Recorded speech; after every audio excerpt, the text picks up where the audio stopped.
To everybody, a very wonderful afternoon. This is an Moldova with my colleague Dr. Neelam Singh on behalf of the NIT Pharmacy Institute. Greets, respected Dr. Himanshi Kapoor, distinguished guest, and all esteemed participants.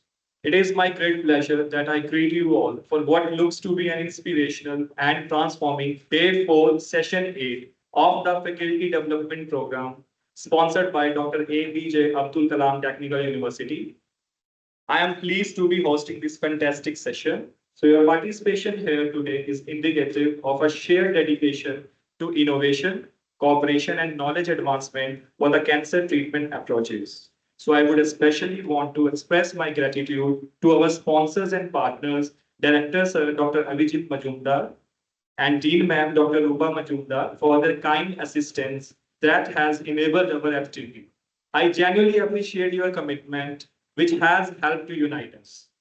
Before the commencement of the session, I would like to extend an invitation to Mr. Abhijit Devnath, Assistant Professor, NIT Pharmacy Institute, to lead the green welcome to Dr. Himanshi Kapoor, the Project Research Manager at the CSIR Institute of Genomics and Integrative Biology. So a big round of applause for the ma'am.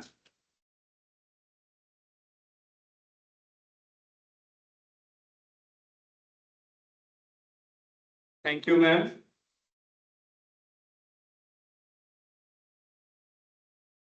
So prior to inviting Dr. Himanshi Kapoor for the session, I would like to enlighten ma'am's profile.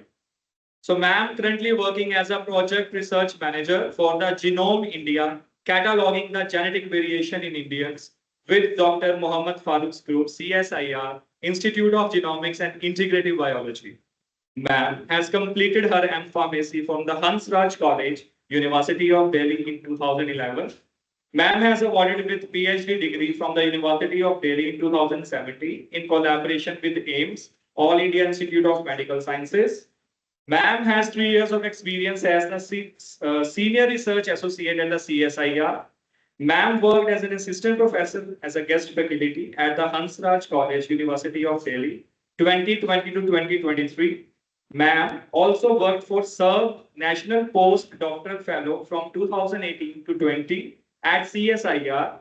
Ma'am also worked as a research associate for the DST First 2 under Department of Botany, University of Delhi, 17 to 2018. Ma'am has many publications in the various reputed journals. Ma'am was also awarded with the DST Afsar Award in 2019 in the postdoctoral category for the best scientific story. Ma'am also bagged student award for the Society for the Invitro Biology for the oral presentation. Ma'am was awarded with the Best Young Researcher Award for the oral presentation. Also, ma'am is a reviewer in the Journal of the Plant Physiology and Biochemistry, having high impact factor. And at reputable international conferences, ma'am delivered oral talks and posters. Ma'am is also a life member of the International Society of Plant Morphologists Department of Botany, University of Delhi, and the Delhi University Botanical Society. Now I would like to invite Dr. Kapoor on the dais to start the session.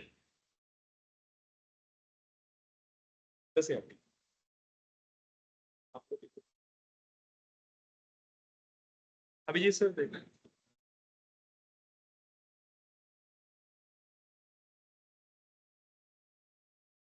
You have downloaded it. Yes, yes. This one.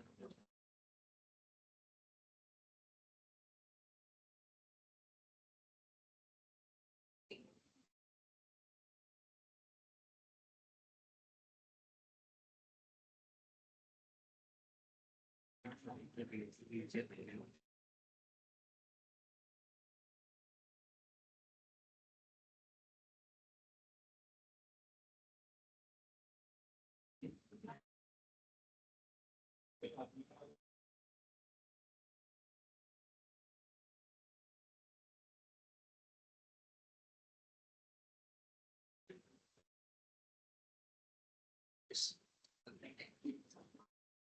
very warm good afternoon to all of you. Thank you for such a warm welcome, Dr. Aki, Dr. Avijit. I thank you all from the bottom of my heart. First of all, giving me this opportunity and inviting me. So I'll be talking about, am I audible to all of you? Yes. Loud and clear? Okay. So I'll be talking about in vitro approaches for developing cancer therapeutics. So this topic is really close to my heart because I did my PhD on this. So I was screening plant metabolites for I screened plant metabolites for my PhD. So going to the lecture full on, first of all, I would like to introduce myself. So I am a plant biologist by training. So my bachelor's, master's, everything is in plant biology. And so for my PhD, I just wanted to shift to biomedical sciences. And for that, I established the entire mammalian cell culture in my department and performed the anti-cancer drug screening there. After that, again, I wanted to move completely out of my comfort zone and I moved on to do my research in lung disorders, asthma. So with Dr. Anurag Agarwal. So he's a physician scientist. He was very kind enough to offer me a position and I wrote a fellowship with him, National Postdoctoral Fellowship. And in his lab, I worked on mitochondrial donation in lung disorders like asthma. So after completing that fellowship and search moving to another institute, I shifted with another scientist at CSI IGIB, Dr. Farooq, and he works on rare neurodegenerative disorders. And I am continuing till now there. So this is my entire journey. So I have changed a lot of fields. It was like moving out of comfort zones every time. But I feel this keeps you growing. Otherwise, doing one thing, doing it continuously, it becomes monotonous. Okay, so why we are interested in drug screening? First of all, I want to discuss this, like what is the need for drug screening? Because like due to the environmental conditions, prevalent pollution, you must have seen that uh, cancer cases are rising. So earlier there were like not many cancer cases, but now almost in each and every family there is one cancer patient. We get news that this so and so is suffering from cancer, ye stage ka cancer hai, and then the arms race begins, and mostly the patient actually loses the war and the disease wins. So that is why we at the bench, the researchers, keep on giving our 2 cents in doing our best, like to identify novel drug candidates and everything, and we go for drug screening. So first of all, the most important goal for drug screening is we want to identify effective therapies. Whatever therapies were being used, we we also try to see if they can be repurposed. So in addition to finding the novel molecules, and the molecules can be from plants also, or they can be synthesized. Like you people are pharmacists, so you will be knowing the synthesis and everything better. And then we also do drug screening for understanding the drug mechanisms. So we have our model systems. We treat the model systems with the drugs which are being synthesized or which are given to us. And then we look for the pathways, like what are they actually doing in the cell? What pathway they are activating? So drug screening is important for that. Then nowadays, the concept of personalized medicine is like coming up. So I think in another decade, we all will be moving to personalized medicine in which our disease will be mapped, like the mutation or changes specific to our genome, or maybe the proteins or our metabolism would be mapped, and we would be given the customized medicine so that we can have a desired effect and the medicine is more effective. Then we also do drug screening to check the toxicity of the drug. So जो भी drug हमने synthesize किया, at the first level, we will not give it to humans. We will first check it on the cell lines. Then we will move to small animals. Then we will move to humans. So to check the first level of toxicity, we are interested in drug screening. And it also accelerates the drug development. And in case of cancer, if we want to check drug resistance, so we can always we can give prolonged exposure of the drug to our cells so as to see what mechanisms are being activated when the cells throw out the medicine. What all kinds of pumps, the nuclear pumps, the mitochondrial pumps, which are being activated, and we can always target that in the next plan, whatever we have.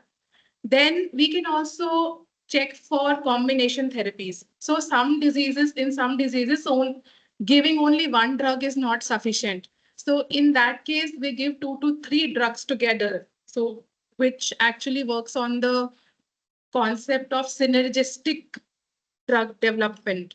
So for that also, if you want to check what combinations of drugs are active, we will always again screen them first, and then we will take it to another level.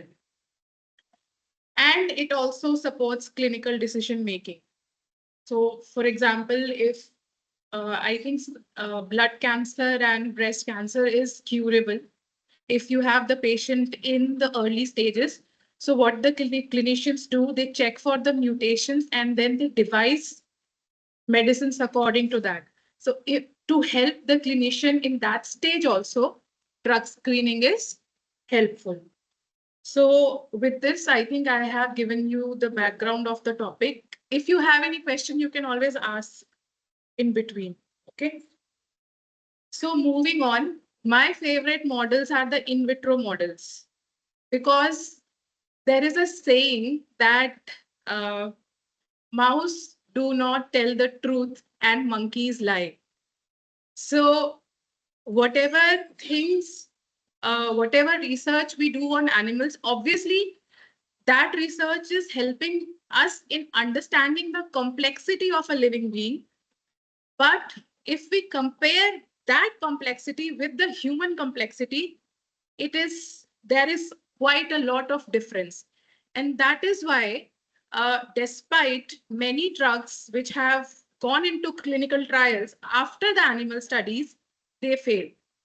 And many animal studies are not recapitulated in the human cells or in whatever human 3D systems we have. So that is why I feel that we require more advancement in the 3D systems, like in the in vitro models. Okay, so let us start understanding the in vitro models. So do you have any experience of working on in vitro models? Anyone here? Only one yes. Only MTT assay. Okay. Exclusion method. Yes. Okay.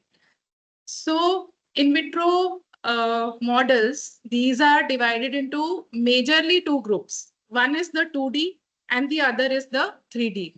So in the 2D, we have cell lines, and these cell lines again can be of 2 types. One, which are immortalized cell lines. So immortalized cell lines are transformed cell lines which have the capacity to grow.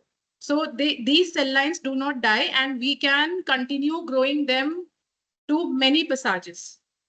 And these cell lines are procurable from the biobanks. So one we have in India is at MCCS Pune. So you get cell lines from there, like in 5,000, you will get one cell line. And these cell lines you can grow. And these are like continuous cell lines and they keep on growing. And the second cell line, like the second category in 2D is the primary cell line. The primary cell line, we can isolate from the organism. Like you must have heard about mesenchymal stem cells. So we can isolate mesenchymal stem cells and we can grow them. So the problem with the primary cell line is that these cell lines cannot grow continuously. So these cell lines die after 2 to 4 passages. So, and in 2D system, we have two types of cell lines. One is the cells which grow attached to the substratum. So we have a flask and the cells grow as a monolayer on that flask. And the second kind is the cells grow in suspension. So these cells form clumps and then they grow in suspension. So many of the blood cells, when we culture, we always culture them as suspension cell lines. So this is about 2D cells. I'll be having I have a picture also. So this is how we grow the cell lines. You can see this is the vessel and the cells are growing as monolayer. Here the cells are also in the suspension. So this was about 2D cell culture. Then we have another kind of in vitro method, which is now very, very upcoming. So this is the 3D system. So in the 3D system, we can generate a 3D type of a culture. If you want to start with the simple 3D system, that is the spheroid. So this we can get from the cancer cell lines. जो 2D cell lines है, उसी से you can enrich the cancer stem cell population and you can make sphere-like structure in the media. So you will supplement your growth media with such nutrients so that it forms a sphere. So second one in the 3D system is the organoid. So you must have heard about organ in a dish. So this is the organoid system wherein we can generate small organoids like brain organoids or cardiac organoids in a cell culture dish. You just have to take the starter cells and start growing it. And one important thing in organoid culture is that we require stem cells here. So we'll be growing the organoid from the induced pluripotent stem cells, iPSC, you must have heard, or other stem cells, which, for example, for cancer tumor, you can also get a biopsy of the tumor cells and you can always make a organoid, the tumor organoid. So that is there. And now microfluidics culture is also coming up, and we also have organ on a chip. And so we can grow organs like these cells and we can generate organ type structure on chip. And we can also include multiple organs on a single chip so as to recapitulate the human body like structure. So the research is growing in this area a lot. And okay, so this was about 2D and 3D models. I will come to co-culture later on when I will talk about in vitro strategies more. So why these in vitro techniques? So we have several advantages here.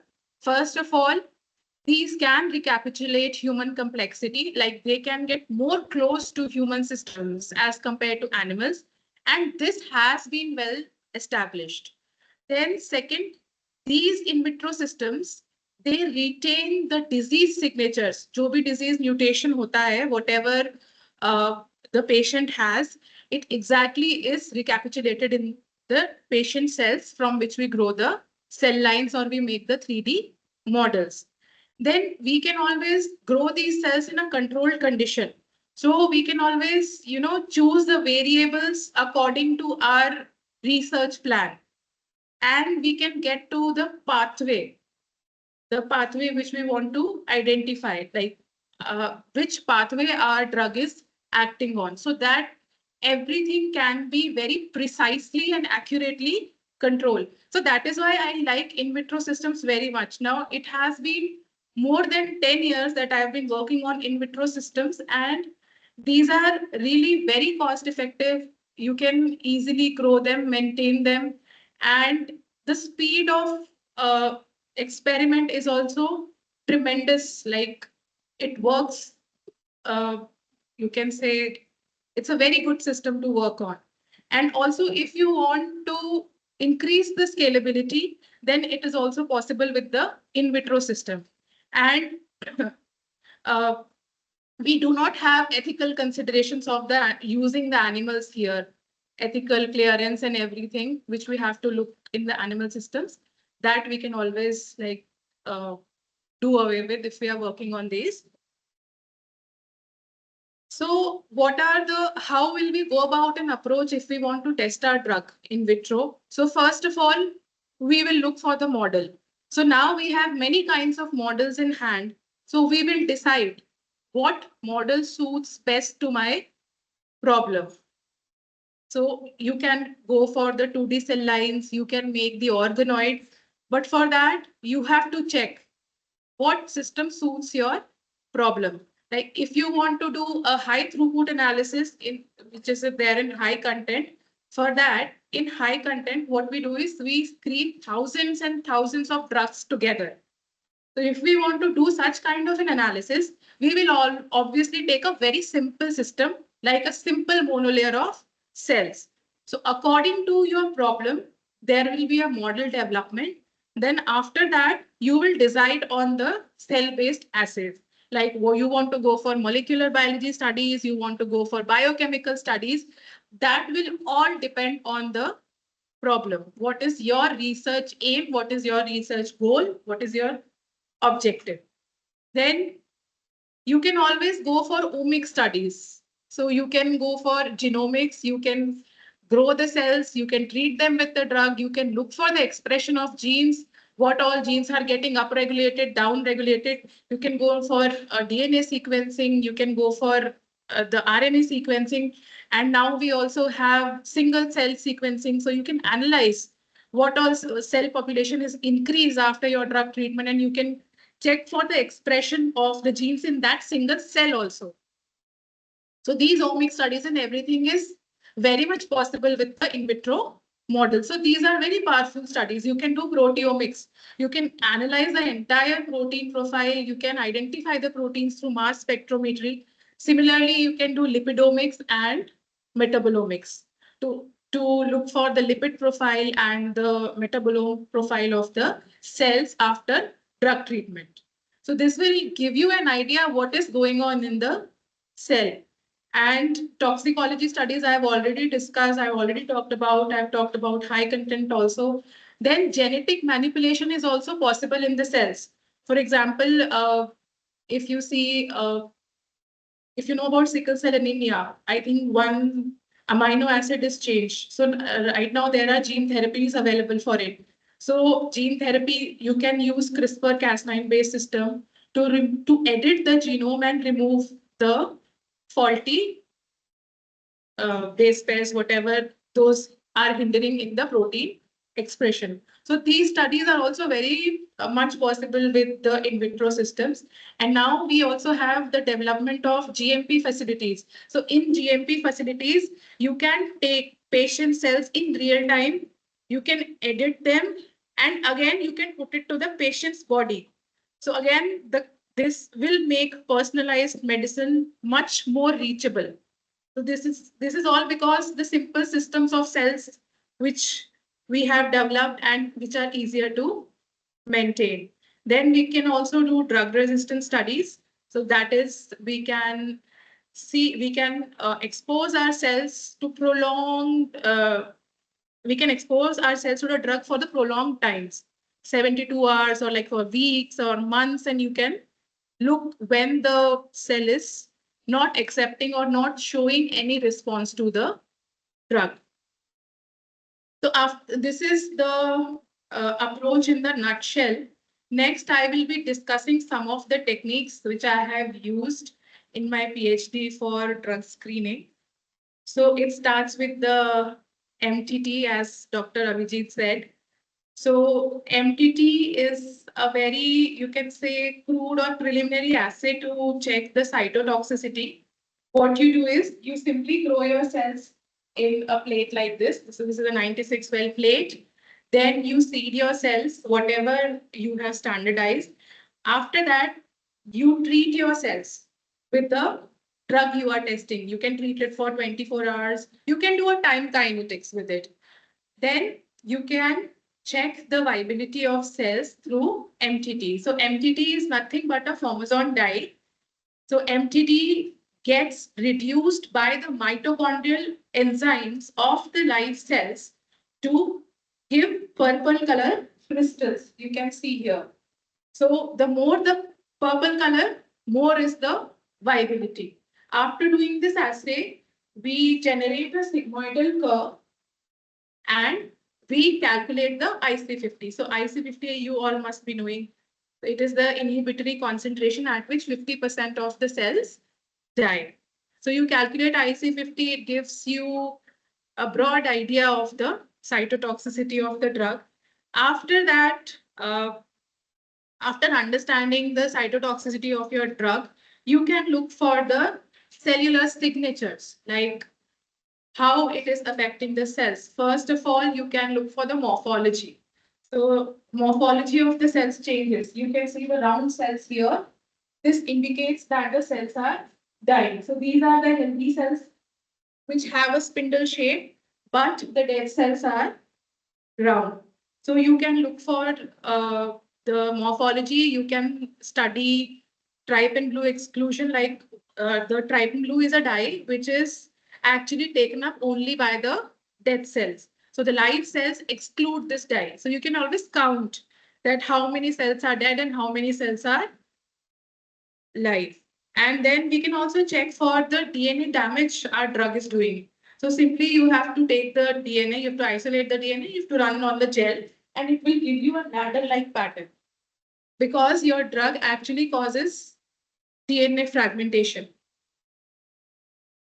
Then we can also look for some dye-based assays. So this is for this is the dual staining with acridine orange and ethidium bromide. So acridine orange will stain all the cells, but ethidium bromide will only stain the dead cells.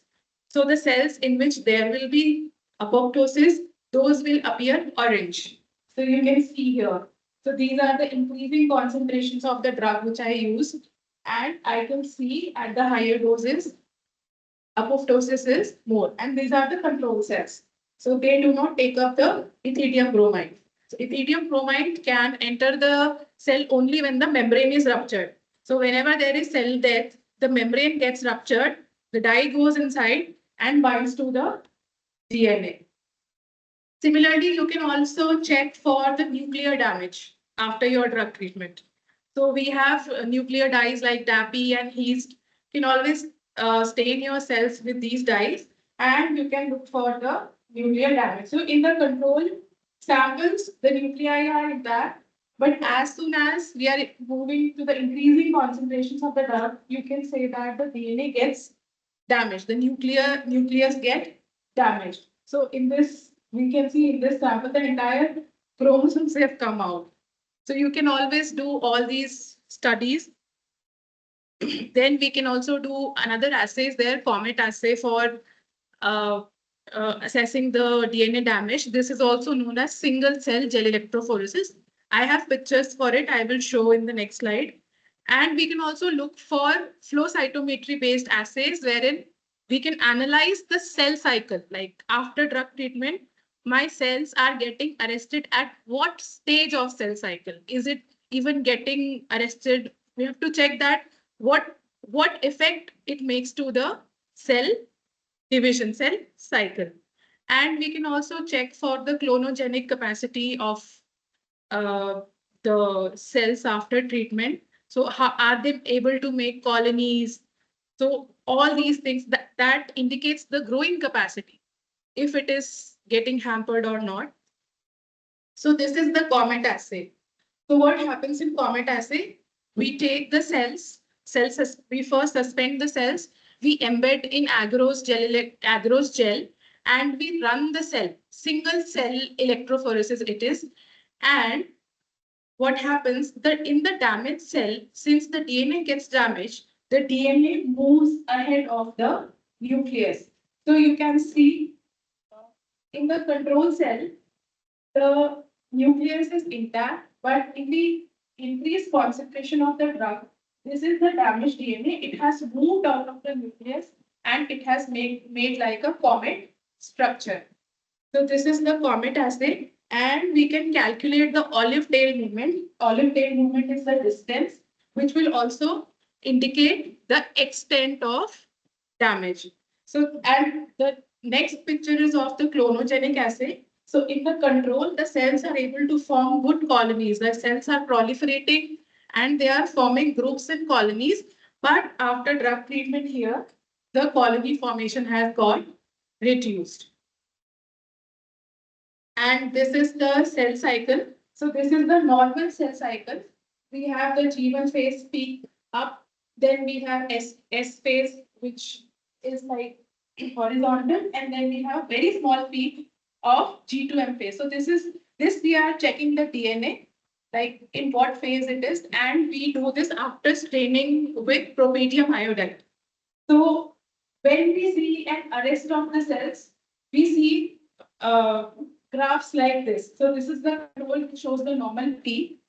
Then when we have cells which are arrested in G1S, it will show a single peak in this peak will only be there and these peaks will not be there.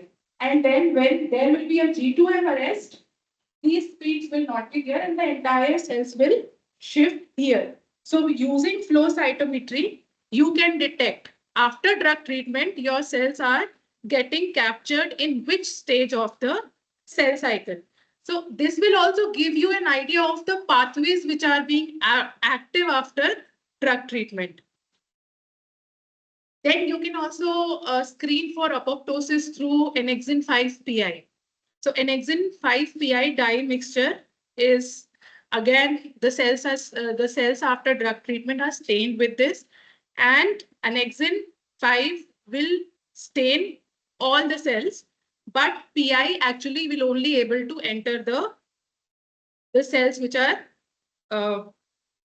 in the phases of apoptosis. So we will have 4 chambers here, and according to the distribution of cells, we can analyze the stage of apoptosis our cells are in. So annexin 5, it binds to the membranous protein, and when there is a cellular damage, these membranous protein actually their face turns out like in a normal condition, these proteins are inside of the membrane, but when there is a little damage or apoptosis in the cell, the face of the proteins changes and it moves towards outer side of the membrane, and then the annexin 5 binds.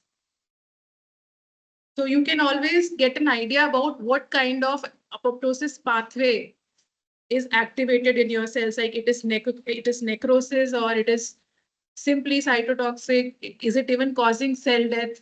So you can always, you have techniques to get an idea about these. Then coming to my favorite topic, so this is organellar damage. So with the advent of confocal microscopy and other super resolution advanced microscopy, you can check for the organ damage. So this is the mitochondria here. This is stained with the mitotracker dye. So this is the normal mitochondria of a cell. These are elongated structures. Mitochondria is a very dynamic structure, like it fuses and forms tubes like this, and it also undergoes fission. So when the mitochondria is damaged in the cell, these elongated tubes will not be visible. So these will be like circular structure would be here. So it will form bleb-like structure. So you can always look for the organelle damage. So this is the ER. It forms a reticulate network like this. So you can also always look for the organelle damage after your drug treatment. So I would like to stop here since I am working on mitochondria. So I wanted to make this the last slide. So you can always go for a lot of assays after your drug treatment.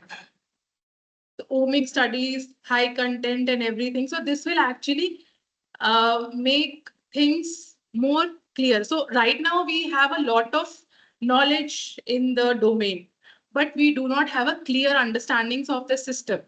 So using these tools precisely will give us a better understanding of the pathways which are being activated, and we can always target our disease better. So thank you, everyone. I hope I did not bore you. So do you have any questions?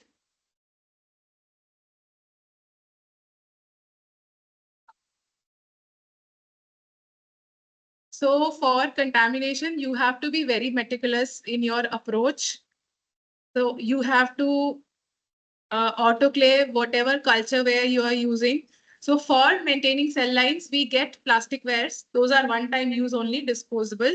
And these are UV treated, gamma treated.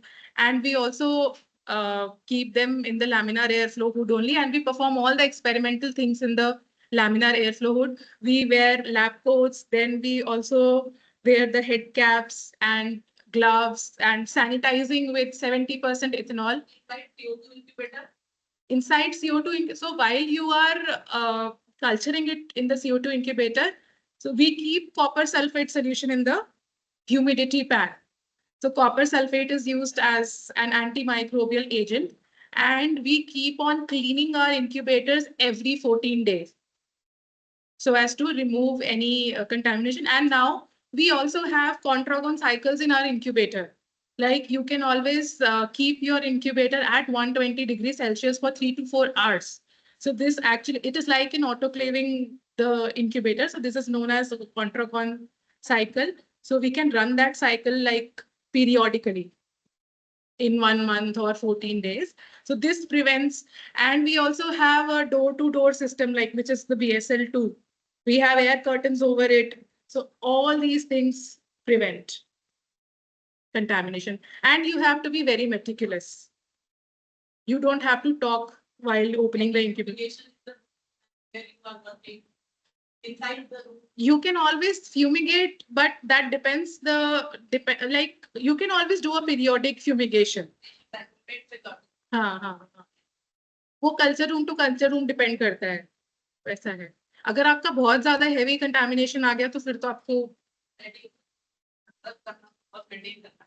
हाँ. When we are putting the antimicrobial antifungal solution in the EM के साथ भी, but yes we also हाँ antibiotic है सो वो उसके लिए बहुत मेटिकुलस रहना पड़ता है मतलब like I started using cell culture from 2011 अभी तक मैंने कंटामिनेशन तो फेस नहीं किया है मतलब 6 and 7 in different, and we get from AIDS and Zava cytoplasm.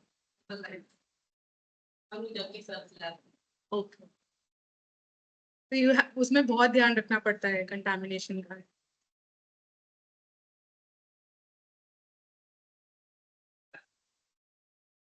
Now, let's say we said. So, first reading what we have seen that different cancers, we see different bodies. And what's the usual what is that is after that's different. Okay So in some cases we have seen the molecule they are found by doing this activity.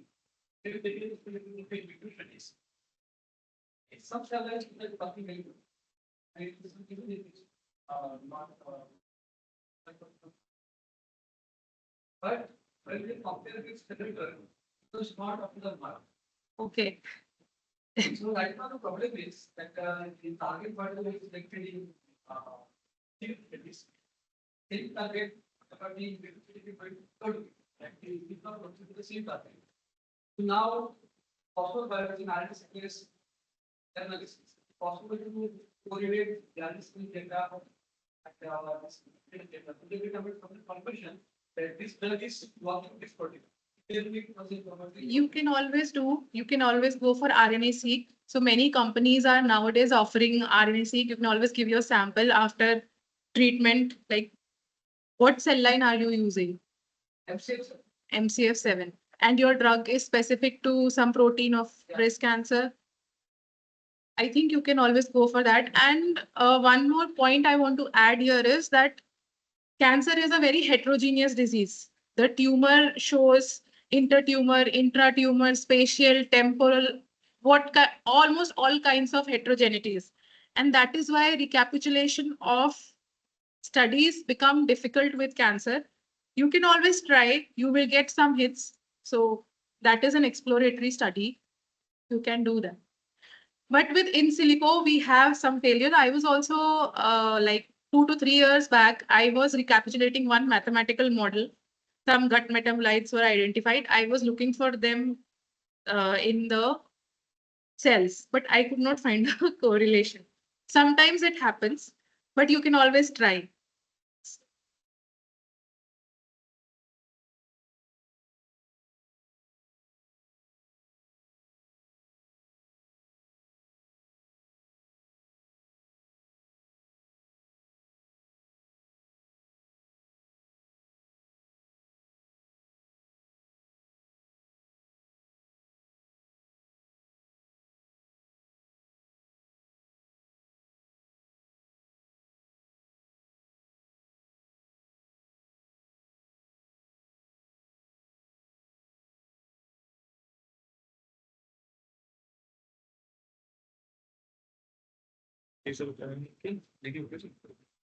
PPT.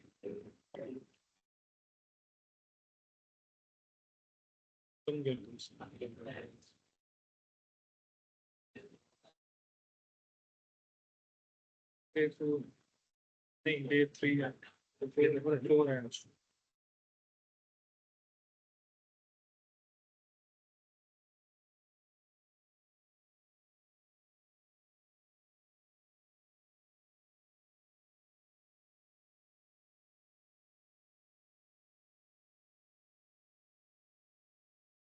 thank you, Dr. Kapoor, for providing the deep insights of the effective therapies and the various techniques of the accelerate the drug development and the 2D and the 3D models and familiar us with the common assays like techniques. So thank you so much, ma'am. Your contributions have not only enriched our discussions, but have also paved the way for the new insights in the future advancements for the in vitro approaches for the anti-cancer therapy. So I would like to extend my heartfelt congratulations and deepest appreciation to ma'am for the remarkable contribution that have been pivotal in shaping the agenda of this FDP and ensuring its success. So I now extend an invitation to Dr. Rakhi Mishra ma'am to please present a memo to Dr. Kapoor as a sign of love and gratitude. So ma'am.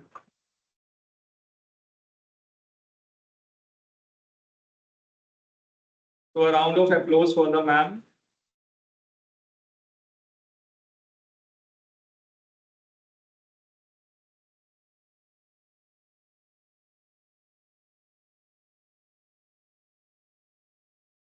Thank you, ma'am. So as we come to the close of the fourth day of the FDP, I would also like to take this opportunity to express my sincere gratitude to each and every one of you for your patience, active participation, and the enthusiastic attitude during the whole day. So the participation is the obviously key to the success of the FDP. I would especially like to thank the organizing committee for their tireless efforts behind the scenes to make sure everything goes properly and to the executive obviously for supporting this FTP. So feedback link will be there in the FTP WhatsApp group shortly. And I request all the participants to please fill that feedback form. So thank you and have a great day.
इसको बंद कर देना sir.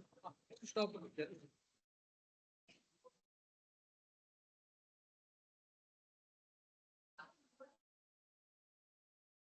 हमने बोला था snacks के लिए भी बोल